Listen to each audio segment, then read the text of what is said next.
বাংলাদেশ এবং পাকিস্তানের সাথে যেই টি-20 সিরিজটা শুরু হতে যাচ্ছে মিরপুরে, সেখানে স্কোয়াডে কিন্তু কোনো চেঞ্জেস আসেনি। যেই স্কোয়াডটা নাকি শ্রীলঙ্কার সাথে খেলে এসেছে সেই স্কোয়াড থেকে কিন্তু এখানে কোনো রকম কোনো চেঞ্জ আসেনি। তবে আমরা কিন্তু ডিসকাস করব এই ভিডিওতে যে বাংলাদেশের সাথে পাকিস্তানের যে ফার্স্ট ম্যাচটা হবে টি-20, সেখানে প্লেইং ইলেভেনটা কেমন হতে পারে, সেখানে কি কোনো চেঞ্জেস আসবে কি আসবে না, কারণ মিরপুরের প্লেইং কন্ডিশনটাকে কিন্তু কনসিডারেশনে রেখে চেঞ্জ কিন্তু আসবে বলে আমার ধারণা, বা যতটুকু শোনা যাচ্ছে বা যতটুকু বুঝতে পারছি, সেখানে আমরা আলোচনা করব যে সেখানে ট্যাকটিক্যালি কী কী চেঞ্জ আসতে পারে এবং কারা কারা সেখানে রিপ্লেস করতে পারেন কাকে কাকে। আমি এখানে একটা কথা বলে রাখতে চাই যে বাংলাদেশ যখন শ্রীলঙ্কার সাথে খেলে এসেছে, টি-20 সিরিজটা জিতে এসেছে, সেখানে কিন্তু বাংলাদেশের কনফিডেন্সটা হাই রয়েছে। পাকিস্তান কিন্তু পাকিস্তানের বিগ কিছু নেমকে তারা অফ রেখে ড্রপ করে বা বাদ দিয়ে এই স্কোয়াডটাতে যারা যারা এসেছেন তারা কিন্তু অনেকেই নতুন।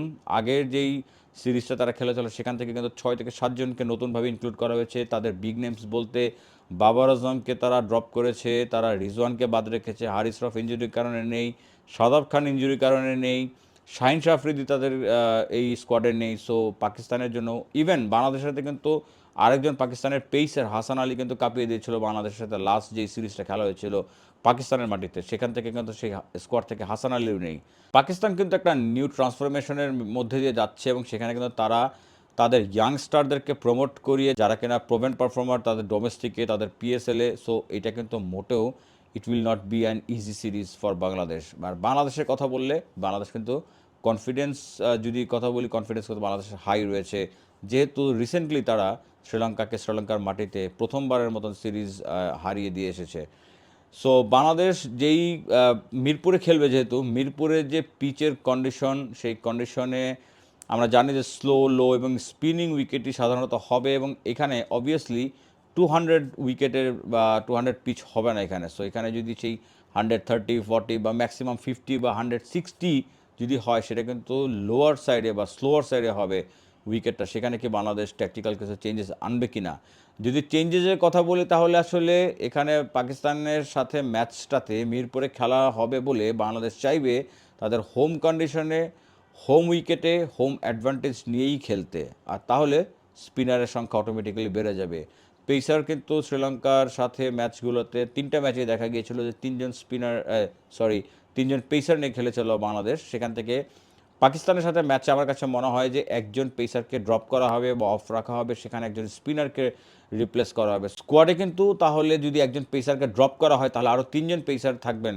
এখন সেখান থেকে কারা কারা খেলবেন, আমরা যদি প্রথম থেকেই টিমটা কীরকম হতে পারে, প্লেইং ইলেভেনটা কীরকম হতে পারে সেটা নিয়ে যদি একটু আলাপ করি, তাহলে ফার্স্টে আসবে ওপেনিংয়ে কিন্তু তানজিদ হাসান তামিম এবং পারভেজ হোসেন ইমন, এই দুজনকে কিন্তু চেঞ্জ করা হবে না। যদিও কিনা পারভেজ হোসেন ইমন লাস্ট ম্যাচে পারফর্ম করতে পারেন নাই। সময় দিতে হবে এই দুজনকে, কারণ বাংলাদেশ কিন্তু অনেক দিন পরে এমন দুজন ওপেনারকে পেয়েছে যারা নাকি শুরুতেই দুজনের একজন ক্লিক করলে দেখা যাচ্ছে বাংলাদেশ একটা ফ্লাইং স্টার্ট পাচ্ছে, একটা ভালো রান করার দিকে বাংলাদেশ কিন্তু যেতে পারছে। সেখানে এই দুজনকে সময় দিতে হবে। কেন বলছি, কারণ একটা সময় কিন্তু সৌম্য সরকারকে যদি আপনি 5 থেকে 7 বছর 8 বছর এক টানা সুযোগ দিয়ে গেছেন, সে পারফর্ম না করার পরেও, তাহলে এই দুজনের উপরে কিন্তু সেই ইনভেস্টমেন্টটা করতে হবে বাংলাদেশ ক্রিকেট টিমকে বা টিম ম্যানেজমেন্টকে। কারণ এই দুজনের সেই ক্যালিবারটা রয়েছে, যদি কোনো দিন দুইজনই ক্লিক করেন একসাথে, তাহলে আপনি জাস্ট চিন্তা করেন বাংলাদেশের টোটালটাতে এই দুজন কতটুকু হেল্প করতে পারে। একটা ফ্লাইং স্টার্ট তো এনে দেওয়া তো অবভিয়াসলি একটা বিগ অ্যাডভান্টেজ থাকবে, তার সাথে যদি দুইজন 6 7 8 ওভার 9 ওভার পর্যন্ত খেলতে পারে তাহলে কিন্তু বাংলাদেশ একটা বড় টোটাল পাবে। আর এই দুজনই কিন্তু বাংলাদেশের পাওয়ার হিটার। স্কোয়াডে নাইম শেখ রয়েছেন অল্টারনেটিভ ওপেনার হিসেবে, কিন্তু তাকে আসলে খেলানো হবে না। যদিও তাকে শ্রীলঙ্কার সাথে একটা অদ্ভুতের কারণে তাকে মিডল অর্ডারে খেলা রয়েছিল, যিনি কিনা কখনোই মিডল অর্ডারে খেলেননি।